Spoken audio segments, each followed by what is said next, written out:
Mundo é uma carta que é muito fácil de ficar incompleta nos estudos de tarô, na minha opinião. Eu penso isso porque é muito comum de se ensinar ou de ler a Carta do Mundo como um grande final feliz somente. Aquela questão da vida bem vivida, a resolução dos conflitos, as coisas que estão dando certo. É uma carta que muitas vezes é ensinada como a jornada chegando ao fim, só que sempre tem um glitter.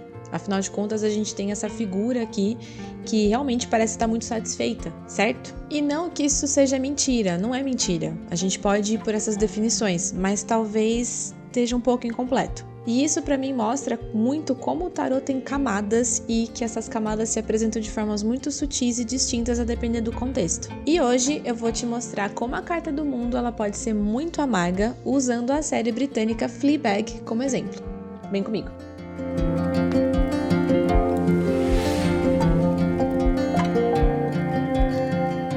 E aí, gente, tudo bem com vocês? Meu nome é Verônica, esse é o Lamparina Tarô e eu gosto de ver tarô em tudo porque eu acredito que as cartas não estão somente dentro do baralho.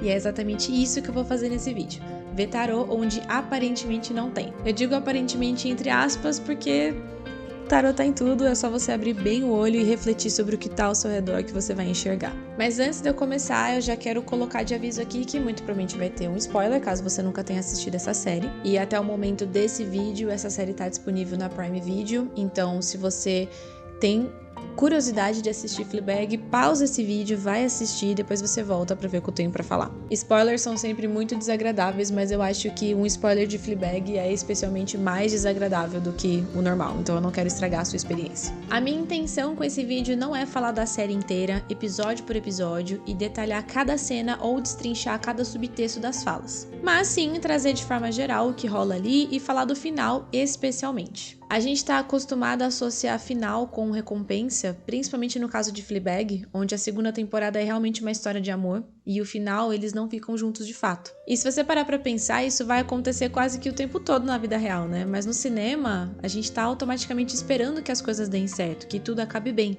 Ou que se for pra acabar mal, que acabe desgraçadamente mal, né? Tipo, pra ter um motivo pra você chorar de vez enquanto você assiste aquilo. Mas tanto o final feliz quanto o final trágico não necessariamente significa fechamento de alguma coisa, significa simplesmente um acontecimento ali na vida. Então, nem quando tudo tá dando certo e nem quando tudo tá dando errado de forma desgraçada, não necessariamente aquilo é um fechamento de algo. E o mundo, ele não é sobre você ter esse tipo de final, sabe? Não é você ganhar alguma coisa necessariamente. O mundo, ele tá muito mais associado a você saber integrar o que você viveu. É quando você entende algo ou o porquê de algo e integra aquilo com o agora, mesmo que doa. O mundo, ele pode ser quando você aceita, mesmo que não seja do jeito que você queria ou o que você queria. É aquela parada de que nem todo final feliz é um final completo de fato. O que contrasta que nem todo final completo parece feliz, sabe? E eu acho que Fleabag termina exatamente dessa forma. É a junção da consciência com a escolha. A compreensão que vem depois da experiência ter sido completada. E eu acho que essa série dá um bom exemplo de Carta do Mundo, porque eu acho que não é só o momento que você percebe que você tá feliz e radiante, mas é o momento que você tá inteiro naquilo, independente do sentimento, sabe? Viver na sua completude. A série Fleabag é sobre uma mulher que tenta lidar com a vida e as próprias questões, nem sempre tomando as melhores decisões ou compreendendo o que acontece. E muita gente acha o final da série amargo, eu inclusa, mas ainda assim, no meu caso, eu acho satisfatoriamente amargo. E eu arrisco dizer que eu acho ele perfeito.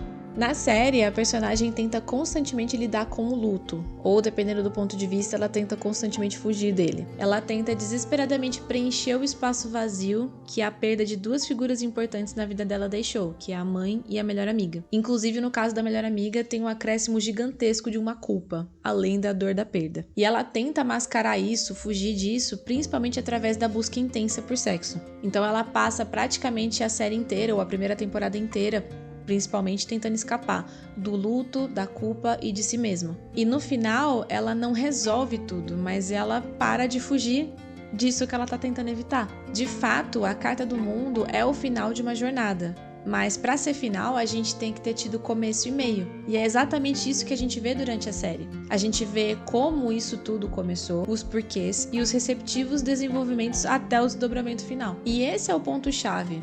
porque pra mim, o final não é sobre ela ficar com alguém, ou no caso, ficar com o padre. É claro que a gente torce, né? Porque por mais que ela seja bem ali problemática e descarrilhada das ideias, a gente se afeiçoa a ela e a gente torce pra que as coisas deem certo. É aquele final que a gente percebe que ela finalmente encontrou alguém com quem ela podia ser ela mesma, que visse ela e entendesse ela, porque no caso, o padre, ele realmente vê ela do jeito que ela é. Inclusive, ele percebe que ela tá dissociando, né? Aquela coisa dela olhar pra quarta parede e conversar com a plateia, no caso a gente.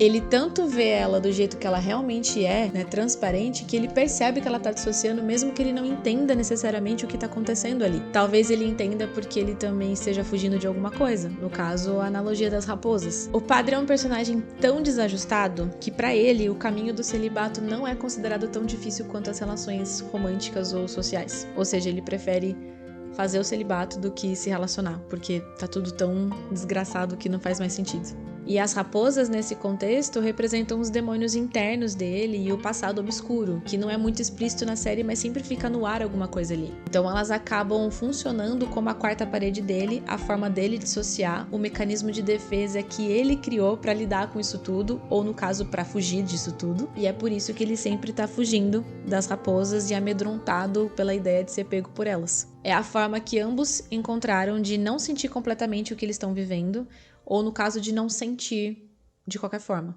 E talvez seja por isso que eles se encontraram na série. Eles não se completam, mas eles se reconhecem. E isso também é carta do mundo. E é por isso que a gente torce pelo final, para que o final dê certo. E que a gente fica muito tipo, cara, quando finalmente ela encontra alguém, ou quando finalmente ele também encontra alguém, a gente tem uma rejeição. E a rejeição do final, na verdade, pelo menos no meu ponto de vista, ela representa uma libertação da Fleabag. Apesar de dolorida, apesar de amarga, apesar da gente não querer aquilo, apesar da personagem talvez não querer aquilo, acaba sendo uma libertação. Porque é a partir daquele momento que ela toma a decisão de se despedir da gente. A quarta parede. O mecanismo mais forte de defesa que ela criou para lidar com a realidade, que é através da ironia. E é por isso que Fleabag, apesar de ser uma série pesada em conteúdos, ela é uma série cômica, justamente para passar essa sensação, porque a personagem ela vive fazendo o humor muito autodepreciativo como uma forma de fuga, ou talvez como uma forma de dizer que ela não mereça esse olhar mais carinhoso pelas coisas que aconteceram com ela, ou pela forma como tratam ela. Então, quando naquele momento ela toma a decisão de se despedir da gente, que é esse mecanismo mais forte de defesa que ela criou, a rejeição do padre liberta ela. A partir dali, ela vai lidar com a vida sozinha. E isso é algo bom. Tá tudo bem. É pra ser assim. Aceitar alguma coisa dessa forma, quando a gente queria que fosse diferente, não é só um sinal vazio de maturidade. Pra mim, tá mais pra um sinal de integração do fora com o dentro. E no caso de Fleabag, é você fazer as pazes com essa dissociação que ela tem, já que ela realmente utiliza do humor depreciativo pra mascarar essa dor imensa que ela sente. O mundo é quando não tem nada faltando dentro de você, mesmo que não esteja tudo ali naquele momento, sabe? O mundo não é um sinônimo de perfeição, até porque a perfeição ela nem existe. O mundo não é e não deveria ser uma carta utópica. Não é sobre isso. E talvez o problema seja que a gente espera que os fechamentos, os finais, venham justamente com essa recompensa da utopia, que é muito comum nos filmes, seriados, enfim. Quando, na verdade, às vezes, muitas vezes na vida real, inclusive, ele vem só com um silêncio e uma escolha. E é por isso que, pra mim, Fleabag não termina triste.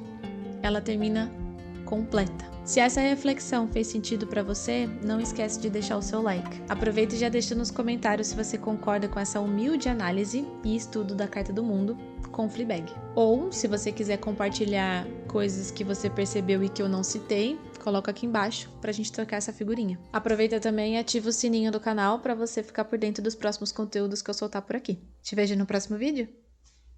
Tchau!